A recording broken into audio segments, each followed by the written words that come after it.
আমার নাম লামিয়া। আমি দেখতে অনেক উঁচু, লম্বা এবং আমার ফিগারটা প্রায় ৩৫। আমি অনেকটা দেখতে সুন্দরী ছিলাম। এখনো অনেক বেশি সুন্দরী আছি, যেটা আপনারা দেখতে পারতেছেন।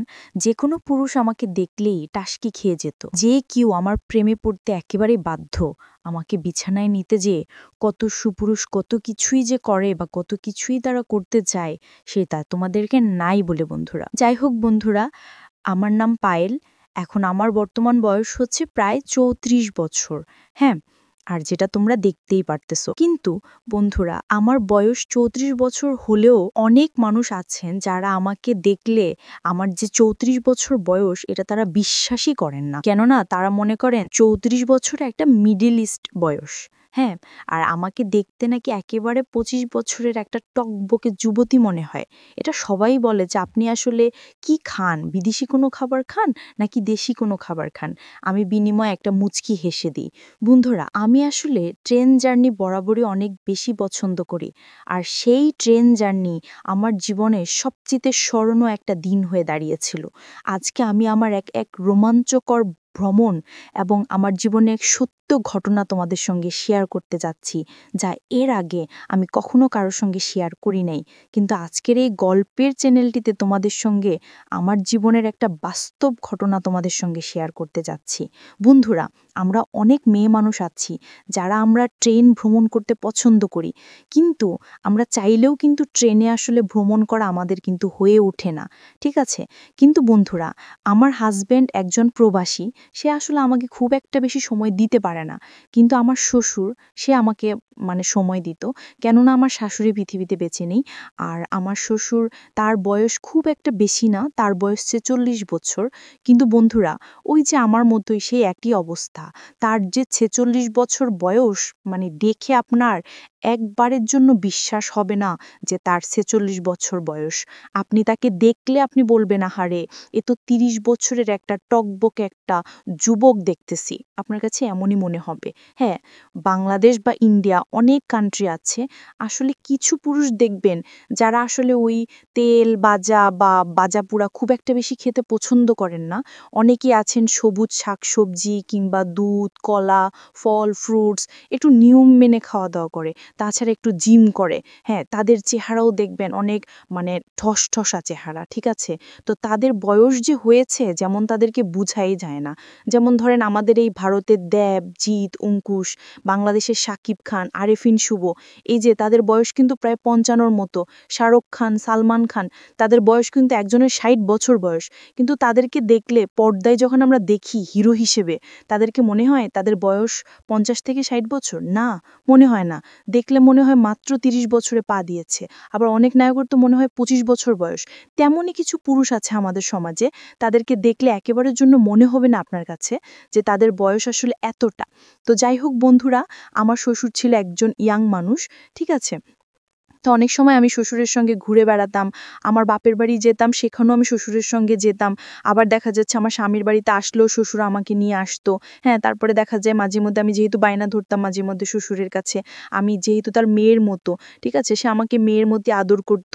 তারপর হচ্ছে ভালোবাসতো, সম্মান করতো আমাকে। সে আমার সব আবদার পূরণ করত। যেহেতু আমার স্বামী দেশের বাইরে থাকে, তো আমার এখানে আসলে এই স্বামীর ছোট কোনো ভাইও নেই, বড় ভাইও নেই যে সে আমার দেখাশোনা করবে বা এরকম একটা। তো শ্বশুরই ছিল আমার জীবনের সবকিছু। সে সবকিছু দেখাশোনা করতো আমার। ঠিক আছে? যাই হোক, দিন শেষে আমার কোনো আফসোস নেই। কারণ এই যে আমার হাসব্যান্ড বিদেশে থাকে, তারপর হচ্ছে আমার কোনো দেউর নেই, তাতে আমার কোনো আফসোস নেই। কেননা আমি আসলে একজন স্বাধীন মানুষ। অনেকেই বলে যে আসলে যারা প্রবাসী ছেলেদেরকে বিয়ে করে, হ্যাঁ, তারা আসলে সেই স্ত্রীগুলো নাকি আসলে স্বাধীন না। কেন স্বাধীন না? অনেকেই মনে করেন যে প্রবাসিতা থাকে জামাই, তো আসলে শ্বশুরবাড়িতে একটা দেয়াল তৈরি হয়। আপনি কোথাও যেতে পারবেন না, কিছু করতে পারবেন না, স্বামী বাড়িতে নেই। তাছাড়া অনেক প্রবাসী স্ত্রীই নাকি পরকীয়াতে জড়িত থাকে। কিন্তু আমি আসলে পরকীয়া-টরকীয়া কোনো কিছু করতাম না। আমার সমস্ত আবদার সবকিছু পূরণ করে দিত আমার শ্বশুর। হ্যাঁ? উনি আসলে আমাকে নিজের মেয়ের মতো, আবার বলতে পারেন যে নিজের জামাইয়ের মতো, আমি যখন যেভাবে চাইতাম সেভাবেই সে আমাকে গাইড করত। ট্যুরে নিয়ে যেত, ঘুরতে নিয়ে যেত, সব জায়গায় এভরিথিং। মুভি দেখাতেও নিয়ে যেত। হ্যাঁ? তো এইটা ছিল মানে আমার জীবনের সবচেয়ে একটা মানে বিরল একটা ঘটনা, যে আমি জানি না যে আরও মানে যেই দেশগুলো আছে সেখানে আসলে বউ এবং শ্বশুরের মধ্যে আসলে সম্পর্কটা কেমন। তবে আমি অনেকেই দেখেছি যে এরকম ইন্ডিয়াতে কিন্তু অহরহ চলে। দেখা যাচ্ছে যে হাজবেন্ড বিদেশে থাকে বা আপনার ধরেন কোনো একটা ব্যবসায় ব্যস্ত থাকে, পরিবারে কিন্তু আর খুব একজন পুরুষ মানুষ নেই। তো শ্বশুরমশাই যদি একটু যদি মানে ইয়াং থাকেন, হ্যাঁ, তো দেখা যায় পরিবারের দায়িত্বও, তাছাড়া ওই পরিবারে যতটা নারী আছে সেই সমস্ত মহিলাদের দায়িত্ব সব কিছু কিন্তু শ্বশুরই বহন করে থাকে। হ্যাঁ, তো আমি ইন্ডিয়াতে এরকম অনেক অনেক ফ্যামিলি দেখেছি, কিন্তু বন্ধুরা মানে ভিতরের খবরটা কিন্তু কেউ আপনাদেরকে বলবে না। সবাইকে দেখবেন আপনি উপরে উপরে চলে, কিন্তু ভিতরে শ্বশুর এবং শ্বশুর এবং বৌমার মধ্যে কি সম্পর্ক, এটা কি বেডরুম পর্যন্ত যায় নাকি বিছানা পর্যন্ত যায়, কেউ কি জানেন? আমি জানি কেউ জানেন না। তবে এরকমই আজকে একটা ঘটনা নিয়ে এসেছি তোমাদের জন্য। বন্ধুরা, তো শ্বশুর আমাকে প্রায় সময় আমার বাপের বাড়ি আমাকে নিয়ে আসতো, আবার প্রায় সময় সে আমাকে দেখা যাচ্ছে আমি তার বাড়িতে যেতাম। কিন্তু আমি একা একা ট্রেনে ভ্রমণ করতে আমার খুব বেশি ভয় লাগতো। আর আমার বাপের বাড়িতে আমার কোনো ভাই নেই, আমার আরও ৩ বোন, যে কারণে আমাকে কেউ নিতে আসতে কেউ যায় না। শ্বশুরই আমাকে সবসময় নিয়ে যায়, আবার দিয়ে যায়। তো আমার বাড়ি ত্রিপুরা, আর আমার মেইন হচ্ছে পশ্চিমবঙ্গের শ্বশুরবাড়ি, ঠিক আছে? তো একদিন আমি ট্রেনে উঠেছিলাম শ্বশুরের সঙ্গে। ওই দিন প্রথম দিন ছিল। আমি ট্রেনে উঠাতেই আমি একটা শাড়ি পরেছিলাম, লাল শাড়ি, যেহেতু আমি বউ মানুষ। আর তখন আমার বিয়ে হয়েছিল খুব একটা বেশি দিন হয় নাই, বছরখানেক হয়েছিল, ঠিক আছে? আর এখন তো আল্লাহ দিলে আমি মনে করেন যে ৩ বাচ্চার মাও। যাই হোক, তখন আমার জীবনের সবচাইতে প্রথম ট্রেন ভ্রমণ ছিল শ্বশুরের সঙ্গে। আমি আসলে আমার বাপের বাড়ি থেকে আমি শ্বশুরের বাড়িতে যাচ্ছিলাম, স্বামীর বাড়িতে। তো আমি প্রায় বাপের বাড়িতে ১ মাসের মতো ছিলাম। তখন শ্বশুর বলতেছে আমাকে একদিন যে, মা লামিয়া, অনেক দিন তো সেখানে থাকলা, তুমি একটা কাজ করো, তোমার জামাই বিদেশে আছে বলে কি তুমি আমাদেরকে দেখতে শুনতে কি আসবা না? আর মা, হ্যাঁ তুমি তো জানো তোমার শাশুড়ি নেই, আমার রান্না বান্না করতে খুব কষ্ট হয় বুঝছো, তাছাড়া ওই যে এই কি বলে অনেক ঝামেলা হয়ে যায়, তুমি চলে আসো না, আর কতদিন সেখানে থাকবা? তো শ্বশুর মশাই যখন আমাকে এই কথা বলল, তখন আমিও তাকে আর কোনো না করতে পারলাম না। আমি বললাম, ঠিক আছে বাবা, কোন দিন আসবো, আপনি আমাকে এসে নিয়ে যাইয়েন। তখন সে আমাকে বলল, আরে কি বলো, তোমার বাবাকে বলো না একটা ট্রেনে উঠিয়ে দিতে, আমি এখানে ত্রিপুরার স্টেশনে দাঁড়া থাকবো। কিন্তু সে আমার কোনো কথাই শুনল না। হ্যাঁ, সে আমাকে শ্বশুর আমাকে বলল যে স্টেশনে খাওয়া থাকবে, কিন্তু আমি তো ভয় পাই, কারণ ট্রেনের ভিতরে অনেক মানুষ থাকে, অনেক লোকাল মানুষজন, আসলে মেয়ে মানুষ দেখলেই তাদের কত কিছু মন চায়, মোবাইল টোবাইল হারিয়ে যায়, অনেক ঝামেলা। আমি আসলে ভীষণ ভীতু, ভয় পেতাম।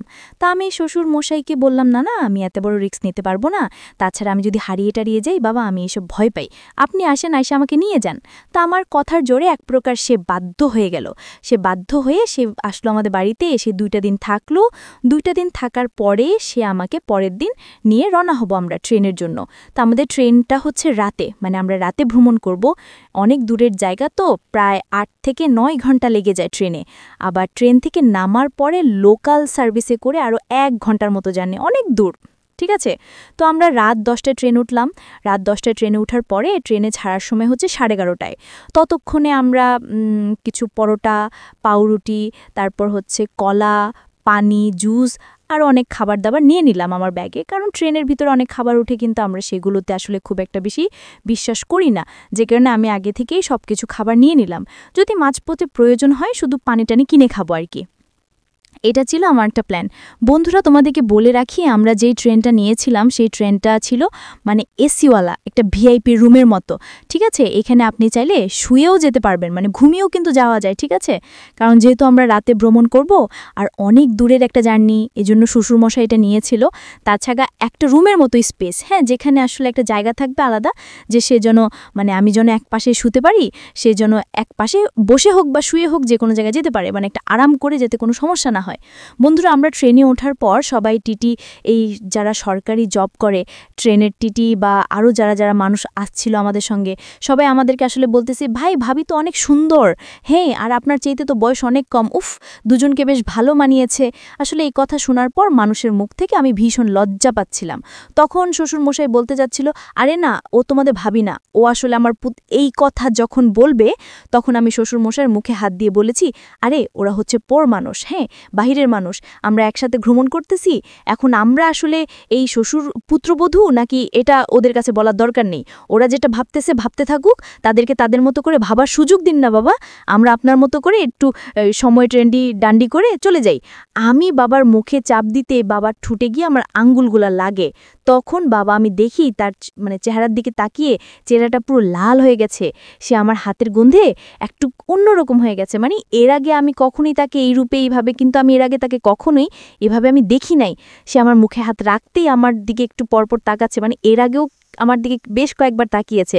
বন্ধুরা, সেইটা ছিল তার ছেলের বউ হিসেবে তাকানো, কিন্তু এখন আমি তার মুখে হাত দেওয়ার পর থেকে সেই যে আমার দিকে চাহনিটা দিল, এটা কোনোভাবেই মানে আমার শ্বশুরের চাহনি না, এটা মনে হচ্ছে একটা পুরুষের চাহনি।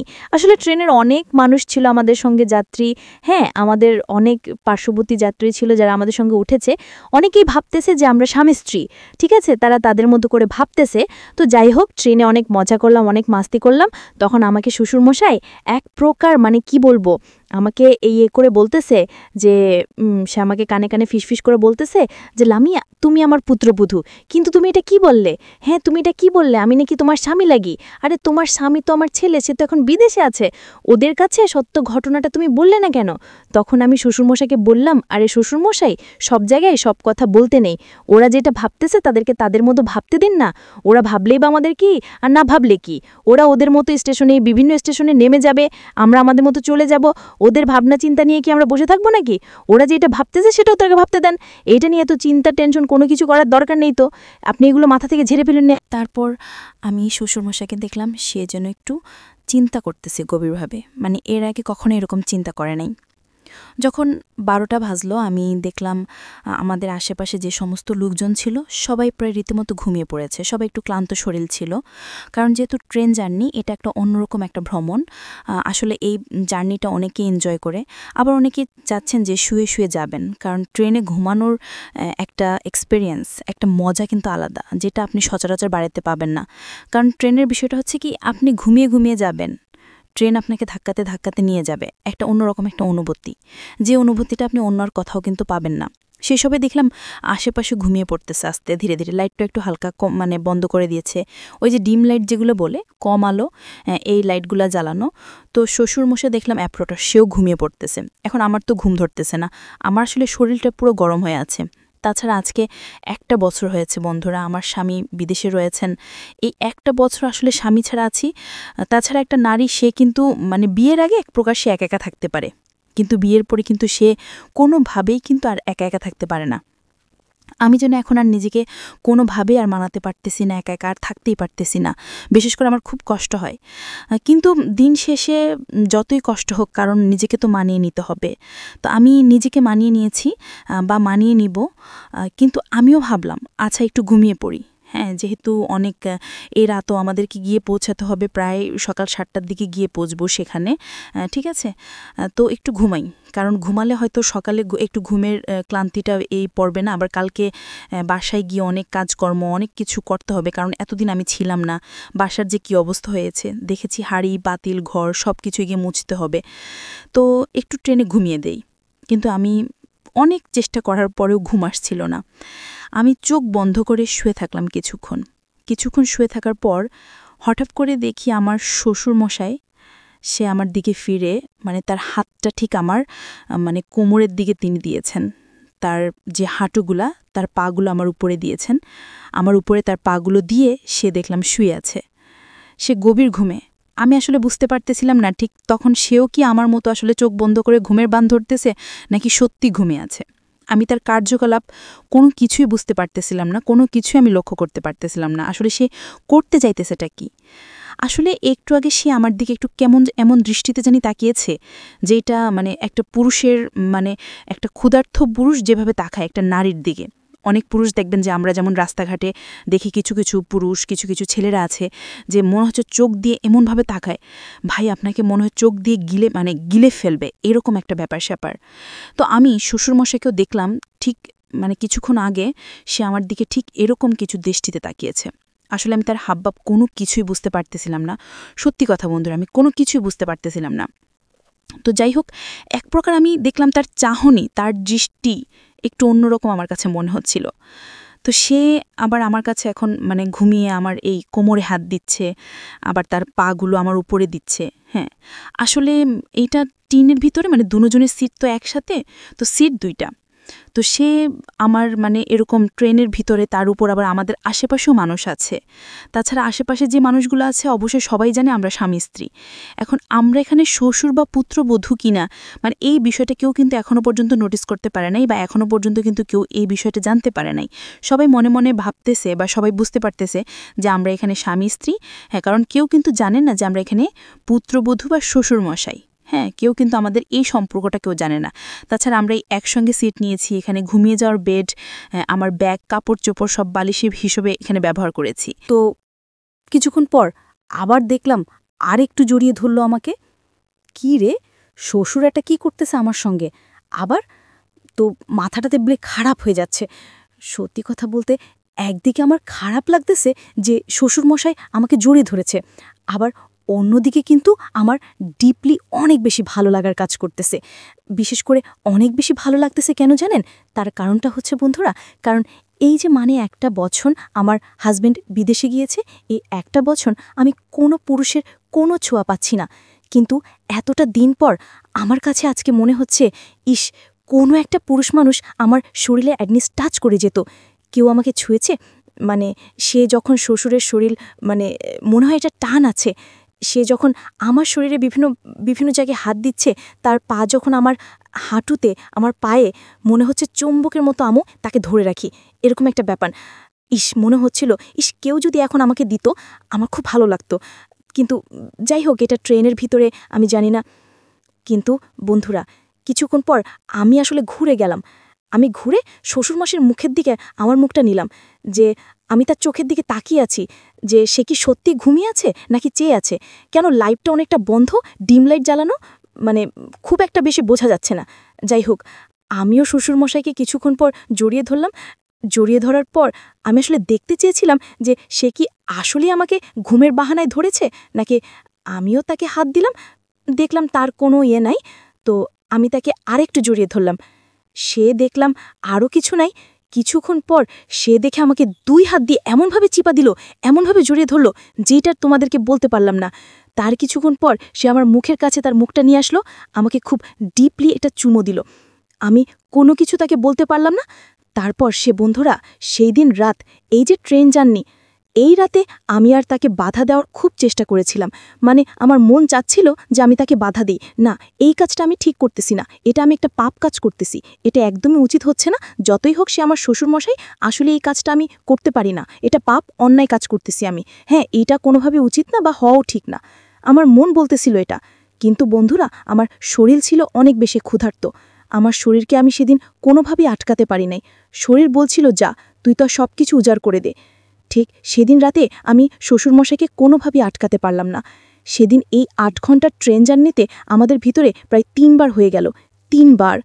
আসলে ওই দিন আমি দেখেছিলাম শ্বশুরের ভিতর একটা দম কাজ করে, একটা আলাদা একটা, মানে সে যে এতটা বয়স, তার 46 বছর বয়স, একজন পুরুষ মানুষ। আমরা তাকে কিন্তু অনেকে কিন্তু মানে তার জীবন প্রায় শেষ কাছাকাছি আমরা বলি, কারণ এখনকার মানুষ কিন্তু খুব একটা দিন বেশি বাঁচে না। কিন্তু বন্ধুরা, তার ভিতরের শক্তি দেখে, তার এনার্জি দেখে আমি অনেকটাই হতবাক। তাকে যদি 3টা মেয়েও দিয়ে দেওয়া হয়, আমার শ্বশুরের কাছে যদি আমরা 3টা মেয়েও যাই, মনে হয় 3টা মেয়েকে সে গায়েল করে ফেলবে। অনেক পুরুষ আছে যারা আসলে পারে না বা একটু দুর্বলতা, কিন্তু শ্বশুর সেদিক থেকে কিন্তু অনেক বেশি এক্সাইটেড। তো শ্বশুর আসলে কি খায় সেটা তো আগেই বললাম তোমাদেরকে। বাপরে বাপ, সব সবজির এতইয়া, ঠিক আছে। তো ওই দিন আমি শ্বশুরমশাইকে চিনলাম যে আসলে তিনি কোন ধরনের মানুষ। তো ট্রেন জার্নিটা আমার জীবনের মানে একটা সেরা একটা জার্নি বলা চলে, কারণ আমরা সবাই জানি ট্রেন জার্নি অনেকটা একটা রোমাঞ্চকর অভিজ্ঞতা দেয়, প্রত্যেকটা মানুষকে একটা অন্যরকম ভালো লাগা কাজ করে। কিন্তু আমার জীবনে এই ট্রেন জার্নিটা ছিল মানে শুধু একটা রোমাঞ্চকর ভ্রমণ না, এই ট্রেন জার্নিটা আমার জীবনে ছিল মানে একটা ইতিহাস পাল্টানোর মতো। কারণ আমার জীবনে এরকম একজন পুরুষ মানে আমি কল্পনাও করতে পারি নাই যে শ্বশুরমশাই ট্রেনের ভিতরে এই কাজ, ঠিক আছে, সে আমার সঙ্গে এই কাজটা করবে। তো যাই হোক বন্ধুরা, ওই দিন রাতে আমাদের সঙ্গে অনেক কিছুই হয়েছিল। আমি তাকে কোনোভাবেই নিষেধ করতে পারিনি, বাধা দিতে পারিনি, অনেক চেষ্টা করেছিলাম, কিন্তু আমার শরীর ছিল অনেক বেশি ক্ষুধার্ত, আর যেই মানুষ ক্ষুধার্ত তাকে আপনি কোনোভাবেই আটকাতে পারবেন না। সামনে যেই খাবার থাকবে সেই খাবার কিন্তু সে খেয়ে ফেলবে, কোনো বাধা দিতে পারবেন না। তো যাই হোক বন্ধুরা, আসলে এরপরে আমরা বাসায় গিয়ে আসলে কি করেছিলাম বা কি না করেছিলাম এই সমস্ত পর্ব কিন্তু আমরা দ্বিতীয় পর্বতে সাজিয়েছি, কারণ আজকের ভিডিওটা এমনিতেই বড় হয়ে যাচ্ছে। তো দ্বিতীয় পর্বটা তোমরা কে শুনতে চাচ্ছ বা কে চাচ্ছে যে দ্বিতীয় পর্বটা আমি নিয়ে আসি, এরপরে আমাদের মাঝে কি হলো, আমরা বাসায় গিয়েছিলাম, বাসায় গিয়ে কি হয়েছে, বা শ্বশুর মশাই আমাকে কি বললেন, সরি বলল না, আমি কি বললাম, এই সমস্ত কিছুর উত্তর পাবেন আপনারা দ্বিতীয় পর্বতে। দ্বিতীয় পর্বটা আরও বেশি উত্তেজনামূলক থাকবে, আরও বেশি টানটার উত্তেজনা থাকবে, অনেক বেশি টুইস্টে ভরপুর থাকবে। তো তোমরা যাদের প্রথম পার্টটা ভালো লেগেছে, তোমরা কি চাও যে আমি তোমাদের জন্য দ্বিতীয় পার্ট নিয়ে আসি, তাহলে এই ভিডিওর কমেন্ট বক্সে তোমরা আমাকে দ্বিতীয় পার্ট চাই এইটা বলে আমাকে কমেন্ট করো, তাহলে আমি তোমাদের জন্য দ্বিতীয় পার্টটা খুব শীঘ্রই নিয়ে হাজির হয়ে যাব। তো বন্ধুরা, আজকে আমাকে বিদায় নিতে হচ্ছে, কিন্তু তোমাদের সঙ্গে থাকতে আমার খুব ভালো লাগতেছিল। আমার তো মন চাচ্ছিল আমি আরও একটু সময় তোমাদের সঙ্গে সময়টা কাটাই, কিন্তু যাই হোক আজকের মতো এখানেই শেষ করতেছে। যারা দ্বিতীয় পর্বটা শুনতে চাচ্ছ অবশ্যই কমেন্ট করো, আমি দ্রুত তোমাদের জন্য দ্বিতীয় পর্বটা নিয়ে হাজির হব। সেই পর্যন্ত ভালো থাকবে, সুস্থ থাকবে, হ্যাঁ, আর আমার চ্যানেলের সঙ্গে থাকবে।